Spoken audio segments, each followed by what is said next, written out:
interesting challenge drop recently called Towering Tower Control, and it was some interesting food for thought.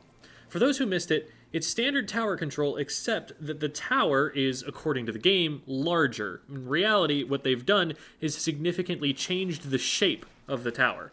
If they'd just made it bigger, like inflated it, that would have had a much different impact on the game than what they actually did. The tower now has 3 main sections: a short box at the bottom that's paintable on all sides as well as the top, a pillar in the middle that's much taller than the typical pillar and is paintable on the sides, unlike the usual pillar, though not on the top, and a large grate suspended well above the box that's something like 4 times larger than the usual area at the top of a tower control tower. Being on top of the box, on the side of the pillar, or on top of the grate all work to push the tower forward or contest it against the enemy team. You can squid surge from the side of the box or from the pole to end up on top of the grates if that's ever a useful thing to do, but I generally found that if you were getting shot at enough to want armor, you probably shouldn't be on the tower anyway, so you'd probably just rather swim up given the opportunity. The box at the bottom is too small for you to be able to fit squid beacons on, at least unless there's some angle I didn't get the chance to try, so your only option for those is the grating on top of the tower, which is a bit more exposed. Tower riders have a few advantages that they don't normally have with this design. Firstly, there's just way more surface area they can be standing on to push the tower forward, so it's a lot harder to figure out where on the tower they are to remove them. In chatting with Barry about it, he said that it makes defending a lot harder for something like a Charger player. Normally, a Charger only really needs to think about whether a player is on the right side of the tower pole or the left side of the tower pole. If they guess right, even if the shot doesn't connect, it paints the player's feet and it's hard for them to get hidden behind the tower pole in time before another shot comes through.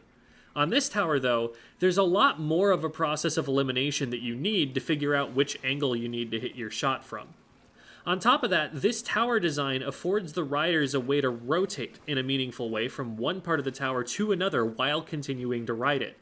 A Charger could, for example, fire a shot from low ground but then get up onto the grates and back up to look down through them, all while the tower continues to move. With how tall the tower is and how wide of an area there is on the grate at the top, having a little bit of range is pretty important, because it's easy for a weapon that outranges you to use the height of the grate and the space they have to retreat while on the grate to kite you in a meaningful way. Something the tower does a little less of is provide cover. If you're at ground level next to a normal tower, you might actually be able to use the tower to block a blaster shot. This tower, though, with the pillar being so narrow and the box at the bottom being so short, has no place that's safe from a blaster that knows where you are. And if you're up too high on it, that might just end up being a liability. Swimming on the ground is faster than falling, so if the blaster gets too close, you won't have a safe place on the tower, and you won't be able to drop to escape the blaster before it can get some shots off. The tower still isn't particularly safe from tri-strikes or booyah bombs, and triple splashdown can be tricky, clearing the top grates with the fist explosions even if activated from below them. Point sensors are really good at revealing everybody who's on the tower, because the radius is large enough that if you put it on the right spot, it'll see where anybody is. Weapons that don't like grates will struggle even more to clear tower in this mode than they already did. Picking Bloblobber here is just playing the game on hard mode. You just aren't going to be reliable at removing a tower rider in a reasonable amount of time. It's also a lot harder for the Tri-Stringer, since its explosions don't take up nearly as much of the tower's surface area as they used to, and since players can retreat so far away from the center pole on the top grates, you need to hit them directly, as the shots will fly through the grates instead of sticking in them and exploding. Something to remember about riding the tower is that it gives you a platform to jump from that you don't normally have on that part of the map. On a lot of maps, it's a great access point to parts of the map that are normally only realistically accessible to the defending team.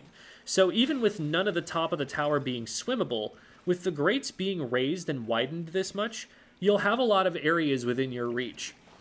I found this challenge to be a lot of fun, and a lot of fun to think about. It's a way Nintendo managed to give us new problems to solve in a game mode we otherwise knew very well already.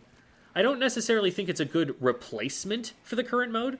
My early impression is that it diminishes some weapons' ability to defend the tower to the point that it really pushes them out of the game, and that wouldn't be great for weapon diversity. But that's not a standard I think it's fair to hold these temporary challenges to.